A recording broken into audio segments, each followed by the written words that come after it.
So this is the lesson plan for Alissa in regards to resumes and interviews. And I'm just going to talk through what I'm planning on doing for the lesson. And then I'm also going to apply the 100 concepts as I go along. So what I'm going to do is I'm going to start in a small room where it's just going to be the physical arrangement is I'm going to be sitting across from her because that's a more comfortable environment for females.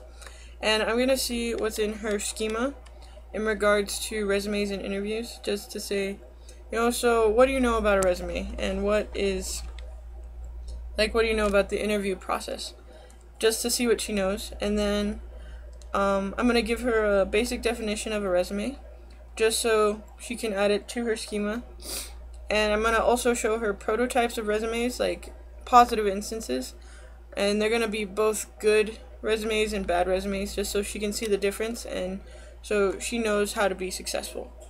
And I'm also going to provide a dilemma. I'm going to have multiple resume templates where she has to choose which one she thinks is best for her. And it's not going to be a right or wrong answer. It's just going to be whatever she decides. And I know that I'm going to probably encounter some learned helplessness as the lesson goes along, but I'm going to see what's in her zone of proximal development, because I'll give her examples and tools to use, such as telling her what places or what things go where on a resume, and I know that if she does it by herself, figuring out or finding what to put in her resume, she'll have a higher level of accomplishment, I guess. So I'm going to see where her zone of proximal development is, knowing that she can do hard things with a little bit of help from me. Also, I'm probably going to insert a bit of a personal theory in there in regards to talking during interviews, showing confidence. That's what one of my interviewers told me. And then, so the next portion I'm going to do is we're going to talk about interviews and the importance of that, and I'm also going to go tell her that we're going to do an interview. But before that, I'm going to see what made her want to do an interview, or to learn about resumes and the importance of interviews, to see if she's extrinsically or intrinsically motivated. And then after that, I'm going to discuss the importance of interview-ready clothes, like clothes that would be best to go into an interview with, rather than street clothes or things that aren't professional. So I'm going to have clothes so she can pick out, and there would be another dilemma there, and she would be able to decide what clothes would be best after I discussed professional clothes. And then as she's in the clothes, I'm going to we're going to do a visualization where I'm going to have her close her eyes, and we're going to walk through and talk through the process of an interview so that she feels more confident, because her brain has made that synaptic connection, knowing that she has in her mind done an interview. And then we're going to actually do an interview, and that might cause some state anxiety because it's someone that she doesn't know, but I think she'll be able to, hopefully it won't be debilitating anxiety, but I think that she'll be able to calm her nerves and be willing to do it since she already visualized it. We're going to do the interview.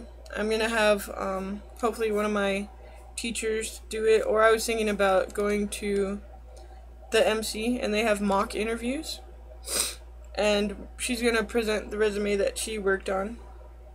And after the interview, we're going to have like a pep talk, a self-efficacy. I'm going to tell her what she did good or what she did well on during the interview, and just to raise her self-efficacy levels. And then I might do another interview so she'll feel more confident with what she is going to deliver in interviews. And overall, I want to, in regards to moral, social, and cognitive development, in moral development, I know that it'll be preconceptual during the process. Like, she'll think, what's in it for me?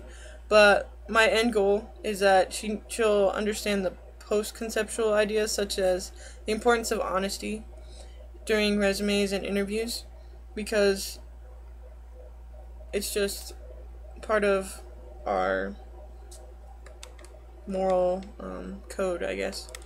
In regards to social development, she'll be meeting adults and people that she doesn't know, and she'll learn her position in society in regards to like the identity versus role confusion, because she'll be talking with people who are of a higher status than her. But I think she'll be able to understand who she is and know that at one day or sometime in the future that she will be able to reach a higher level, so her identity will increase, I guess. And then for cognitive development, she'll be learning a new concept, the resume and interview process. But the thing is, with the resume, it can be changed and molded as the years go on. Like deciding what things are important for which employer and tailoring the resume to the employer. It's an abstract and a hypothetical concept, but I'll cover it towards the end of the resume process before I go into the interview process, because I know for me, I just went to a resume class and I learned about the tailoring of resumes. So it's important to know that your resume is an abstract concept and it is changing, and it's a living document as you proceed with your work experience. And then my last concept to discuss would be Bloom's taxonomy, because at the beginning I would use the apply category so that she can apply her objective to her resume, and she will be able to understand, like, as I describe my objective, she'll be able to apply hers to her resume. And I would also want her, towards the end, I would also want her to use the analyze and create skills, because she's going to be analyzing herself and deciphering what motivates her and what drives her. And then she'll be able to create a document, a resume, that describes her to a T. So, and then I can also extend to her the invitation to create her own template for her resume, because that shows creativity and self-reliance, I guess. Rather than depending on other people's and what works for them, you can decide what works best for you. And that's my lesson plan for Alissa.